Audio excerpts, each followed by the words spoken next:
Did you know with the right plan, you could retire a millionaire? Imagine enjoying your golden years without financial worries. In today's video, we'll dive into a realistic retirement plan that could make you a millionaire by 65. Stay tuned to learn how you could secure your financial future.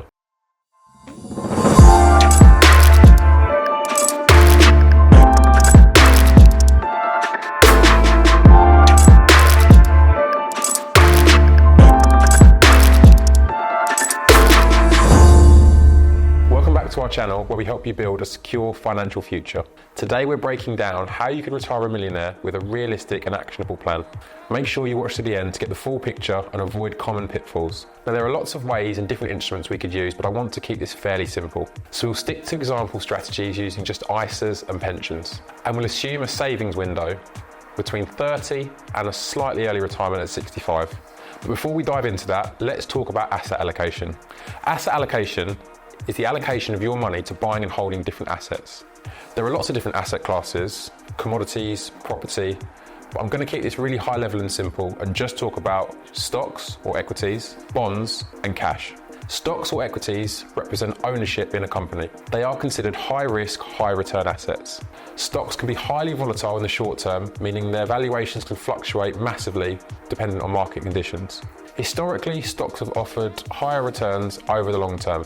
For example, the FTSE 100 has averaged returns of 5 to 6% over the past few decades, or the S&P 500 has averaged around 10%. Bonds are essentially loans that you give to companies or governments, and they pay you interest over time. They are generally considered lower risk compared to stocks. Historically, bonds have been less volatile than stocks, but valuations can still vary, particularly when interest rates change. For instance, if interest rates rise, bond prices typically fall. Government bonds, such as gilts, historically provide about 2 to 3% returns annually, providing more stability but lower growth compared to stocks. Cash or cash equivalents, such as savings accounts or money market funds, are often considered the safest but offer the lowest returns. Cash is not volatile in terms of value, but offers minimal savings growth, often barely keeping pace with inflation. So let's start with a pension-only strategy. Pensions are a fantastic way to save for retirement due to their tax advantages and employer contributions. Let's explore how consistent savings over your working life can help you retire a millionaire. So imagine you start saving at age 30 and continue until you're age 65. This consistent approach can significantly boost your retirement savings through compound growth.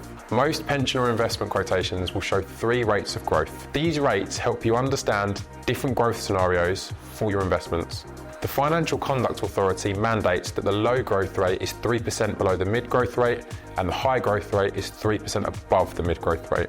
Individual investment providers can choose their own mid-rate, but the norm is the mid-growth rate is 5%, the low growth rate is 2%, and the high growth rate is 8%. Now for prudence, I usually like to use a 7% return figure because this allows for fees and charges and assumes a high returning asset allocation such as stocks. If you start saving £555 per month at the age of 30, assuming that 7% investment return, you would have £1 million by the time you reach 65.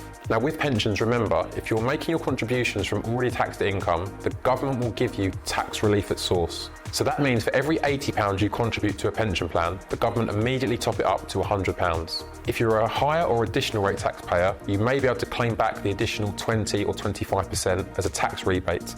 So this means that to make a gross contribution of £555 per month, you only need to contribute £444. Now if we look at the mid-growth rate of 5%, that would mean you'd need to contribute about £880 per month to achieve £1 million by age 65. And if we look at the low growth rate of 2%, you'd need to save about £1,645 per month to reach £1 million by the age of 65. So one of the biggest benefits of pensions is the tax relief on contributions. For basic tax rate payers, every £100 contribution only costs you £80 because of the government tax relief. Higher and additional rate taxpayers can claim even more. If you're employed, your employer is required to contribute to your pension, which is essentially free money. This can also significantly boost your retirement savings. Pensions benefit from compound growth, which means that your returns generate their own returns, leading to exponential growth across your investment journey. 25% of your pension is available tax-free, subject to the lump sum allowance. You can save 100% of your yearly earnings up to a maximum of £60,000 £1,000 into your pension each year, and more if you use carry forward rules to utilise unused allowances from previous 3 years. Pensions are also inheritance tax exempt, which means they're a great way to pass down generational wealth. And since you can't access pensions until age 55, rising to 57 in 2028, this ensures that these funds are preserved for retirement and not spent prematurely.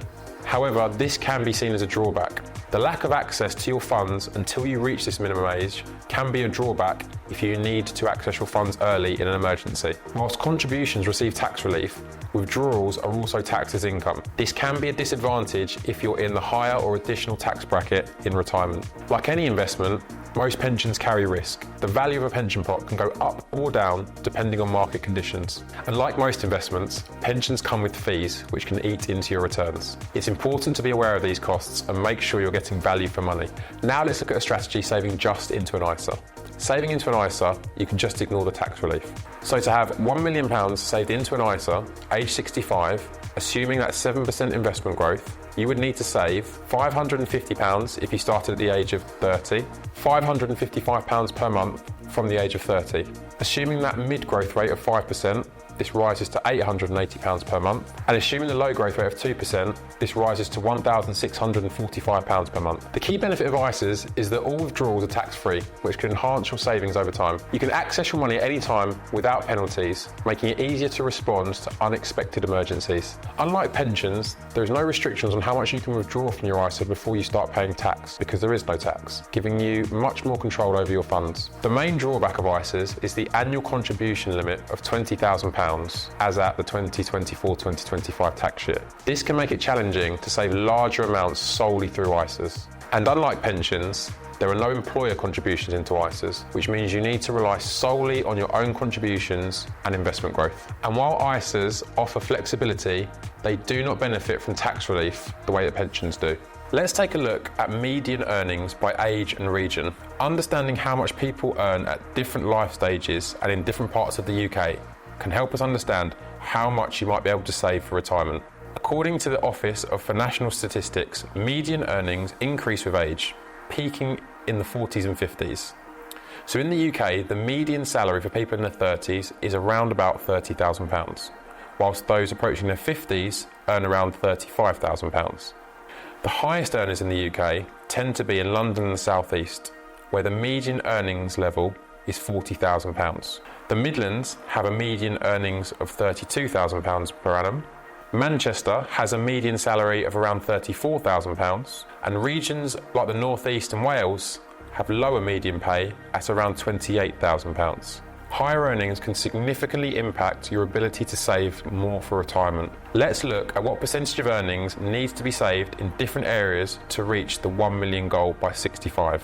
Assuming a 7% investment return rate, someone earning £40,000 in London needs to save around 13.9%, £555, of their annual income to reach 1 million by 65. In contrast, someone in the Midlands earning £32,000 would need to save around about 20% of their annual income to reach the same goal. In Manchester, they would need to save around 19.6% of their income to reach the same goal, and in the North East or Wales, they would need to save a whopping 23.8% of their annual income to reach the goal of £1 million by 65. But fear not, the last 5 years before retirement can be a game changer.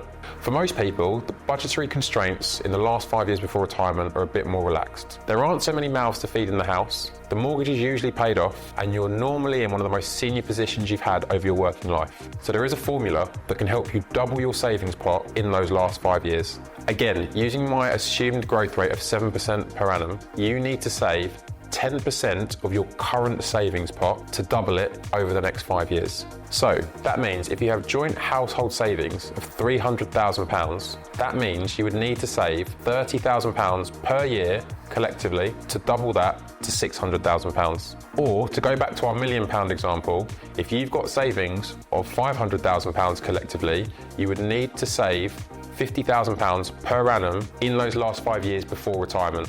This, of course, is not guaranteed. It does depend on what happens in the market, but this is a simplified rule of thumb that you can use. So, to summarise, to retire a millionaire, start saving early, increase your contributions as your earnings grow, and consider both pensions and ISAs. Regular reviews and adjustments to your saving strategy are crucial. So, are you already saving for retirement? What's your strategy for becoming a millionaire before you retire? Share your thoughts and questions in the comments below. I'd love to hear from you. Thank you for watching. If you found this video useful, please give it a thumbs up, share with your friends, and don't forget to subscribe for more financial tips for a successful future. Check out our other videos for more retirement planning strategies. See you next time.